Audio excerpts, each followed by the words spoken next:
toy station. Zoe's Preschool Corner.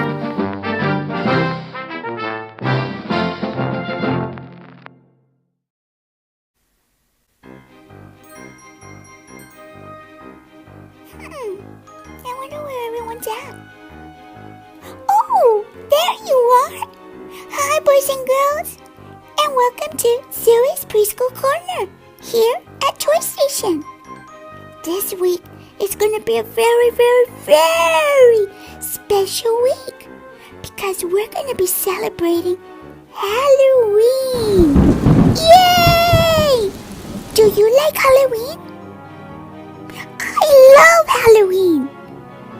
What costume are you going to be this year? I like that. That's going to be really cool. So, I thought it would be fun if Miss Chloe... Ah! My hat fell! I'll be back. I'm back. I was wondering if maybe this week Miss Chloe can read us a Halloween story. What do you think? Yeah, I think that would be fun too. Miss Chloe? Yes, Zoe? Do you think you can help us with the Halloween story? I'd love to, Zoe. What story do you want to read? I'm not sure, but I'll check. Hold on. This story is going to be called Sir William and the Pumpkin Monster. Can you read it for us? I'd be happy to, Zoe. Let's begin.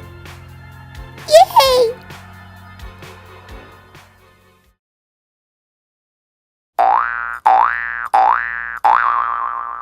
Sir William and the Pumpkin Monster by Marjorie Culler. Pictures by Marsha Winborn. Lucky Sir William, he haunted the Nevilles' house. Unlike other people who fainted and screamed when they saw him, the Nevilles thought he was wonderful.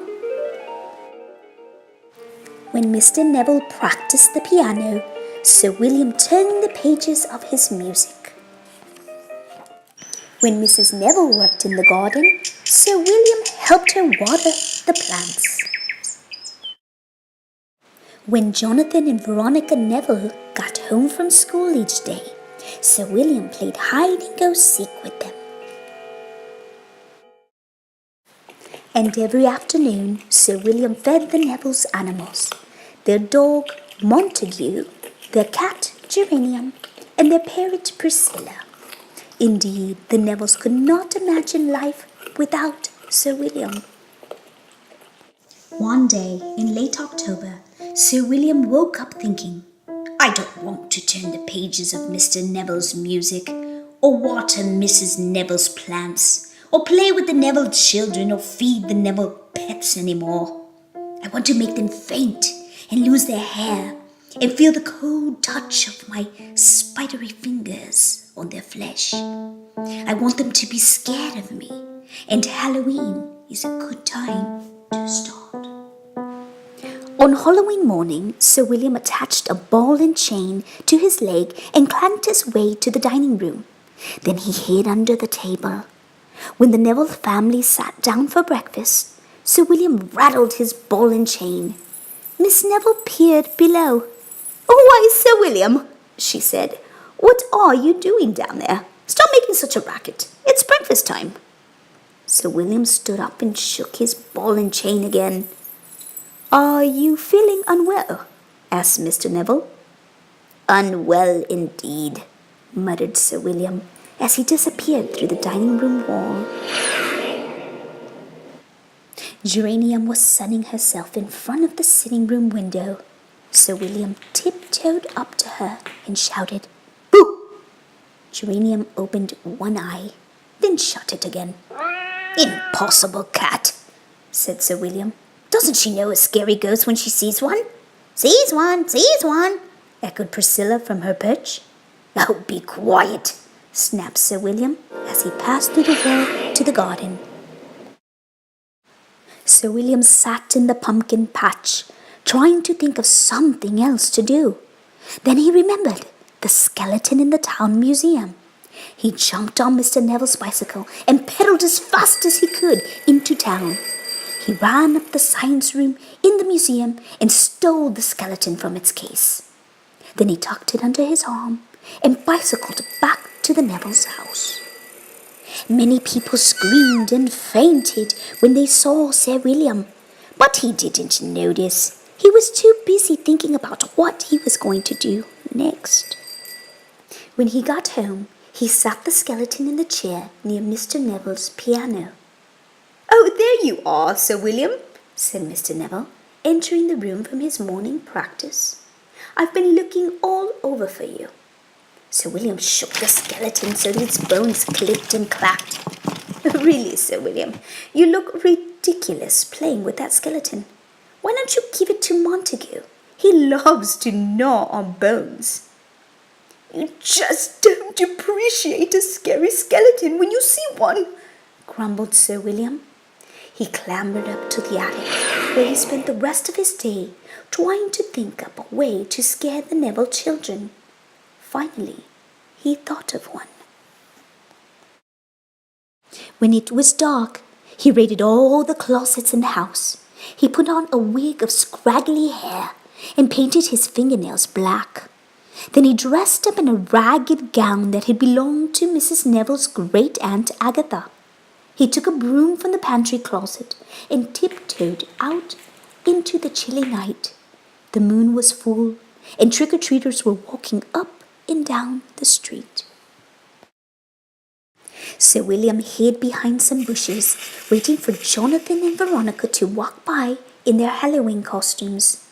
As soon as he saw them coming, he leapt in front of them and screamed, "Halakazak! Abracadac! I'm a witch! Think of that!" "Why, it's Sir William," said Jonathan, who was dressed up as a pirate. "You look silly," said Veronica from inside her bat costume. "You should be home in bed." "In bed?" shouted Sir William. "That's no place for a ghost on Halloween." "Yes, it is," said Veronica.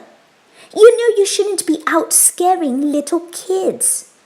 "That's what you think," said Sir William, "but you haven't seen the last of me yet."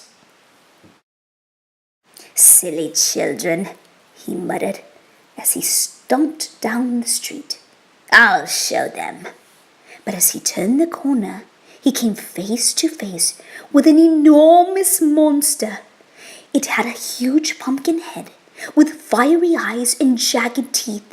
It had 8 paws and strange feathery hair. "Yow!" it screeched. Sir William screamed and fainted as the pumpkin monster jumped over him and collided with Jonathan and Veronica. When the children and animals got all sorted out, they helped Sir William to his feet. "We hope you'll stay home on Halloween from now on," said Veronica. "We like you just the way you are," added Jonathan. "Acting scary is very hard work," said Sir William. "I need to go to bed." From then on, everyone except Jonathan and Veronica spent Halloween in the Nevilles' house. Mr. Neville practiced on his piano. Mrs. Neville watered her plants. Montague chewed on bones. Geranium and Priscilla slept. And Sir William gave out candy to all the children who came to the house to trick or treat. The end.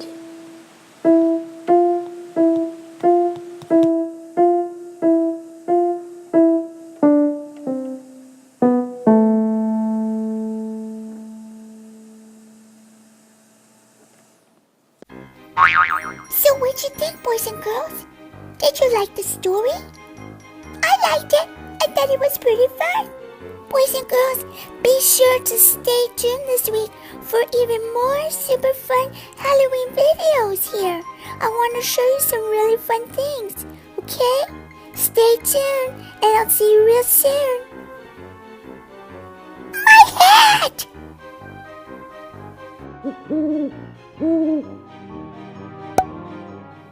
Thanks for watching, boys and girls, and be sure to tune in here with me at Zoe's Preschool Corner on Toy Station. Bye-bye. Love you.